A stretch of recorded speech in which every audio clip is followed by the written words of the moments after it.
Good morning, everyone, and welcome to episode 219 of the Ask the Coach show, where PingSkills helps you improve your table tennis. Today, we discuss the one piece of advice you always remember, and we talk about the European Top 16 Cup and Latin American Championships. In the questions, we discuss playing matches against better players, whether you should take the ball early when pushing, how the thickness of the sponge affects the speed of a rubber, and training against better players. I'm Jeff Plum, and as always, Super Coach Alois Rosario is here with me to answer your questions. Good morning, Alois. Morning, Jeffrey. How are you this morning? How's that hamstring going? Yes, the hamstring's getting better. If you didn't hear, I heard it playing basketball, but it's starting to heal up. The physio said if I was a footballer, I'd be out for 4 to 6 weeks, and it's a grade 2 tear. Lucky you're not playing football. Yes, that's true. Yeah, but no, you're starting to feel a bit better. Thank you for asking. Now, Alois, what happened on this day in history? Monday, or not Monday, but just the 8th of February. Yeah, 1952. Disney Brothers changed their name to Walt Disney Studios. So there you go. That was in 1952 and produced many, many interesting movies, shows, cartoons. Wow, that is interesting. I didn't know they were called Disney Brothers to start with, and then changed it just to Walt Disney, and wow, the rest is history, I guess. That's right, 1952. Wow. Now, Alois, I'm really interested in the responses to Friday's PingSkills question of the day. It was, what is the one piece of table tennis advice you always remember? Had a good response to this. Muhammad said, never try to finish the rally with a killer shot, although I never act upon this piece of advice. And a couple of people on a similar theme, the goal of table tennis is to pass the ball to the opponent in such a way that he will fail to return it. Good, simple bit of advice, and very, very important. And Dean, very important for me, this one. Now, the secret to this game is no matter what happens, never, never take your eye off the ball. I like that. Leandro said, always expect the ball to come back, on the similar line. And probably my favorite out of all of them, from Luke Blythman, just win the last point of the match and you will never lose. There you go. All good advice, Alois. I don't know that I've had a lot of advice over the years. One thing that stuck with me that I thought was quite good was pressure is something you put on yourself. I always like that piece of advice. Very good. Yes, I do like that one too. Yes. All right.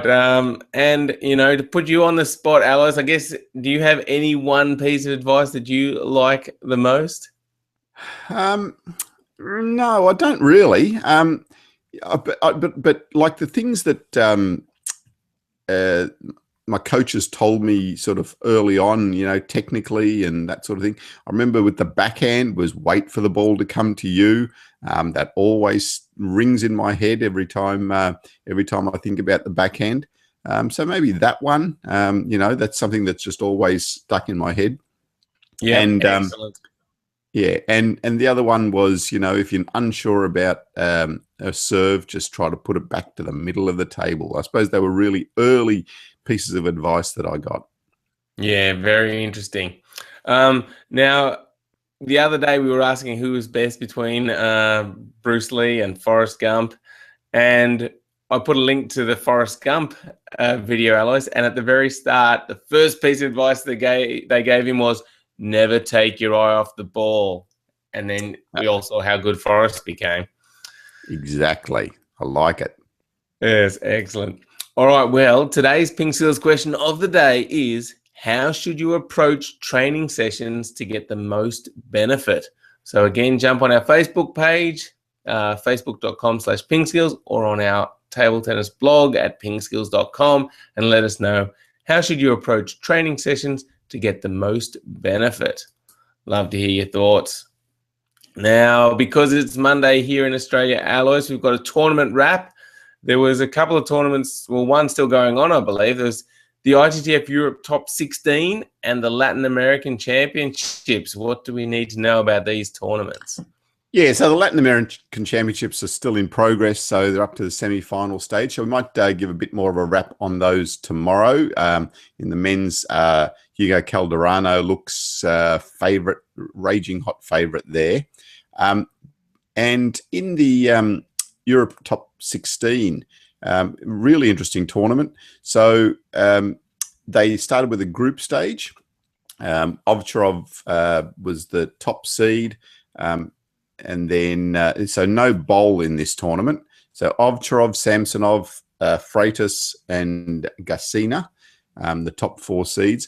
Ovcharov surprisingly went down in the group stage, 3-2 to Monteiro, João Monteiro from Portugal, who was the number 4 player in that group. But, you know, interesting. So with this tournament, 2 players from each group go through. So Ovcharov snuck in and managed to get through to the next round. And then in the knockout stages, as we'd expect, Ovcharov worked his way through, beating Apollonia, another Portuguese guy in the quarters, then Christian Carlsen in the semis, and came up against Monteiro again in the final. So Monteiro, an outstanding tournament. And this time, Ovcharov winning 4 games to 2. So Ovcharov the champion, but not without a few hiccups along the way. Wow, and interesting results and a great tournament for Monteiro. Yeah, absolutely. Yeah, he's that'd be probably his standout tournament. You know, apart from the European teams the year before. But yeah, this is a huge breakthrough singles effort for Monteiro. And in the women's, oh yep. Yeah, Yanfei Shen from Spain beat Malakou from Turkey. So in the final, 4-1. Yeah, no great surprises. Elizabeth Samara went down to Yanfei Shen in the semis, 4-0. So Yanfei just absolutely smacked her 4-0 in the quarterfinal there. Oh, semi-final. Sorry, yeah. Very good. Well, congratulations to the winners. Good to see Ovcharov winning. Sometimes people think he's struggles in the big tournaments, so good to see him bounce back after that initial loss in the groups and take the title. All right, Alois, let's move on to the questions. First up, we've got one from Spam20, who asked it using the Google Q&A app live on the show. Thank you. And he says, often when I play with someone who's better than me, they seem to be really bored. And I feel really bad whenever that happens because I really appreciate it when they play with me. But I don't want to be a burden. Is it just me or is there an explanation? Hi. Yeah, well, I think what you need to do is just utilize that time. And if they're happy to, or if they're playing with you, just make sure that you're giving your best effort during that time and work as hard as you can. And they might be a bit bored because, you know, they mightn't feel like they're getting as much out of the practice, but that's okay. They've agreed to train with you, work hard, use that time, and you'll be all right. Yeah, sometimes it's a bit of an uncomfortable feeling, isn't it? But you're out there training, just do your best. They'll soon tell you if they want to stop training. Yeah, certainly. And in a very related question, Ilya has asked Alois, when I have an opportunity to practice with better players, one thing I notice is that when they block for me, they add a lot of pace.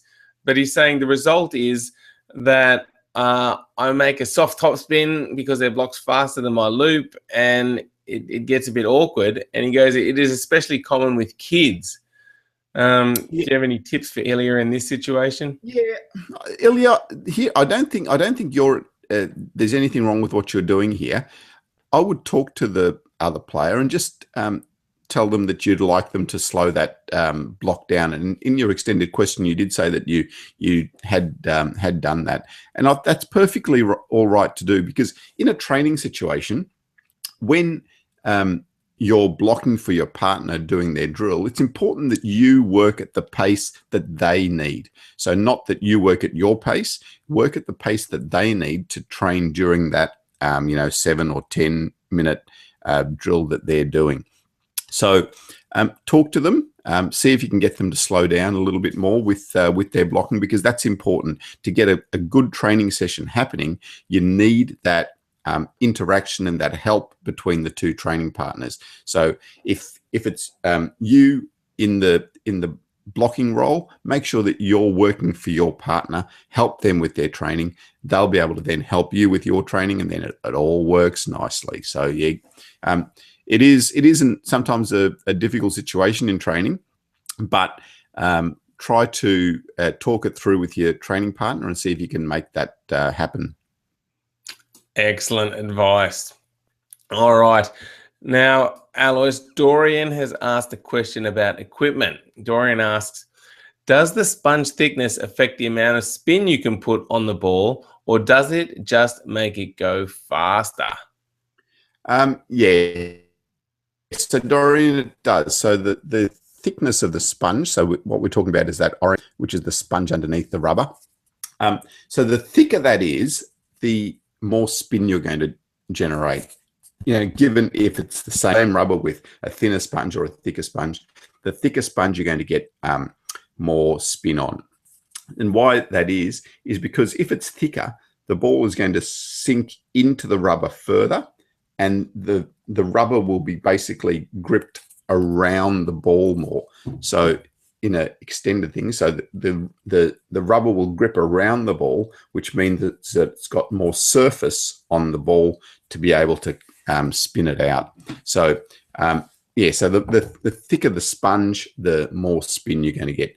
Of course, the top sheet will also affect that, the type of top sheet on different rubbers. But if it's the same rubber and thicker sponge, then you will get more spin on the ball there.